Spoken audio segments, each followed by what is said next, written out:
नमस्कार मित्रांनो, मी केतन अगरवाल. आज मी या जगात नाही आहे.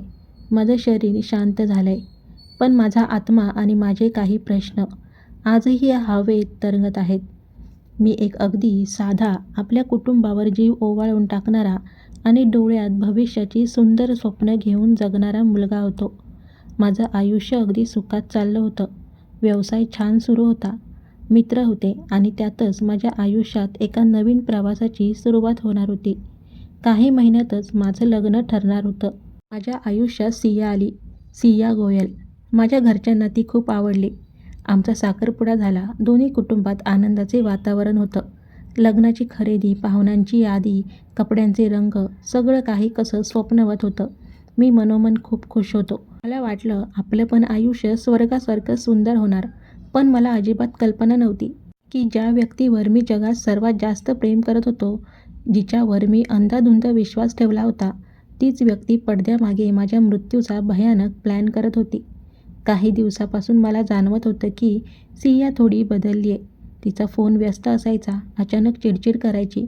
मी जेव्हा प्रेमाने विचारायचो की सिया सगळं ठीक आहे ना गं, तेव्हा ती हसायची आणि म्हणायची, तू जास्त विचार करतोयस केतन. आणि मी तिच्यावर पुन्हा विश्वास ठेवायचो. कारण प्रेमात पडलेला माणूस कधी शंका घेत नाही. तो फक्त समोरच्यावर विश्वास ठेवतो. एक दिवस तिचा फोन आला. त्या दिवशी तिचा आवाज खूप गोड होता आणि प्रेमळ होता. ती म्हणाली, केतन, आपण उद्या लोहगड किल्ल्यावर फिरायला जाऊया का? लग्नाआधी थोडा वेळ फक्त आपल्या दोघांसाठी घालवूया. मला ट्रेकिंगची आवड होती आणि तिच्या तोंडून हे ऐकून माझ्या आनंदाला पारावार उरला नाही. मी एक क्षणही विचार न करता लगेच तयार झालो. मला वाटलं उद्याचा दिवस आमच्या आयुष्यातील सर्वात सुंदर आठवण बनेल. पण मला काय माहीत होतं की तो माझ्या आयुष्याचा शेवटचा दिवस असणार होता. दुसऱ्या दिवशी आम्ही लोहगड किल्ल्यावर पोहोचलो. डोंगरावर छान धुकं होतं. गार वारा सुटला होता. आजूबाजूला लोक फिरत होते. सगळं काही अगदी सामान्य होतं. पण त्या धुक्यामागे माझ्या मृत्यूसाठी एक सावली दबा धरून बसली होती. त्याचं नाव होतं चेतन चौधरी, ज्यांच्याबद्दल मला काहीच माहीत नव्हतं. तो आणि सिया आधीपासूनच संपर्कात होते आणि त्यांचा एकच उद्देश होता, माझा काटा काढणे. आम्ही किल्ल्याच्या एका निर्जन टोकाला गेलो, जिथे खाली हजारो फूट खोल दरी होती. सिया अचानक हसली आणि म्हणाली, केतन, जरा इकडे ये ना. इथे खूप छान फोटो येईल आपला. मी नेहमीप्रमाणे तिच्यावर विश्वास ठेवून पुढे गेलो. मी दरीकडे तोंड करून निसर्गाचे सौंदर्य पाहत होतो. माझ्या चेहऱ्यावर हसू होतं आणि अचानक माझ्या पाठीमागून कोणीतरी वेगाने जवळ आलं. एक सेकंद, दुसरा सेकंद आणि पाठीवर एक जोराचा क्रूर धक्का बसला. माझा तोल गेला. माझ्या पायाखालची जमीनच सरकली. मी थेट त्या खोल दरीत कोसळू लागलो. त्या काही सेकंदात खाली पडताना माझ्या डोळ्यासमोरून माझं संपूर्ण आयुष्य एखाद्या चित्रपटासारखं फिरून गेलं. माझी आई, माझे वडील, माझं घर, माझी स्वप्न, माझं होणारं लग्न. मी हवेत हातपाय मारत मनात ओरडलो, सिया, मला वाचव, सिया, मला वाचव. पण वर पाहिलं तर सियाच्या चेहऱ्यावर मला वाचवण्याची धडपड नव्हती, तर एक क्रूर समाधान होतं. मला समजलं, हा अपघात नव्हता, हा एक कट होता. माझा शेवट आधीच ठरला होता. माझं शरीर दरीत कोसळलं आणि कायमचं शांत झालं. पण वरती एक नवीन नाटक सुरू झालं. पोलिसांनी जेव्हा सियाची चौकशी केली, तेव्हा तिने सांगितलं की तिला माझ्याशी लग्न करायचं नव्हतं. पण कुटुंबाला त्रास होऊ नये म्हणून तिने घरी सांगितलं नाही. तिने लोहगड किल्लाच का निवडला?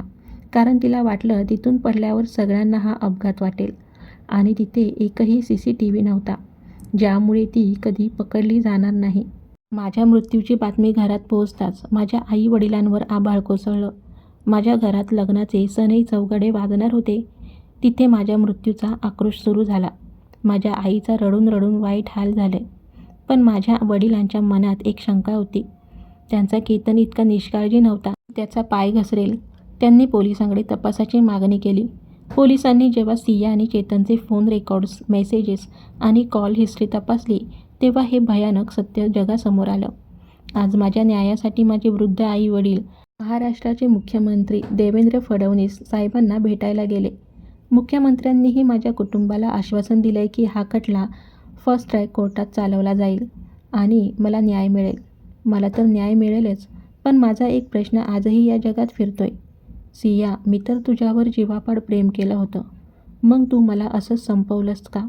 मित्रांनो, केतनची ही वेदनादायी कथा आज आपल्या समाजाला एक खूप मोठा धडा शिकवून जाते. नात्यात स्पष्ट वक्तपणा ठेवा. जर तुम्हाला एखाद्या व्यक्तीसोबत लग्न करायचं नसेल किंवा तुम्ही आधीच कोणा दुसऱ्याच्या प्रेमात असाल, तर कुटुंबाच्या भीतीने किंवा दबावाखाली येऊन होकार देऊ नका. तुमची एक नाही समोरच्याचं कुटुंब उद्ध्वस्त होण्यापासून वाचवू शकते. कोणत्याही नात्यातून बाहेर पडण्याचा मार्ग गुन्हा किंवा खून असू शकत नाही. अंधविश्वास नको, सतर्कता हवी. प्रेम सुंदर असतं, विश्वासही खूप मोठी गोष्ट आहे. पण आजच्या काळात कोणावरही आंधळा विश्वास ठेवू नका. नात्यात जर समोरच्याच्या वागण्यात बदल जाणवत असेल, तर त्याकडे दुर्लक्ष करू नका. पालकांशी संवाद साधा. तरुण मुला-मुलींना एकच सांगणं आहे, तुमच्या आयुष्यात काहीही समस्या असेल तर आधी तुमच्या पालकांना सांगा.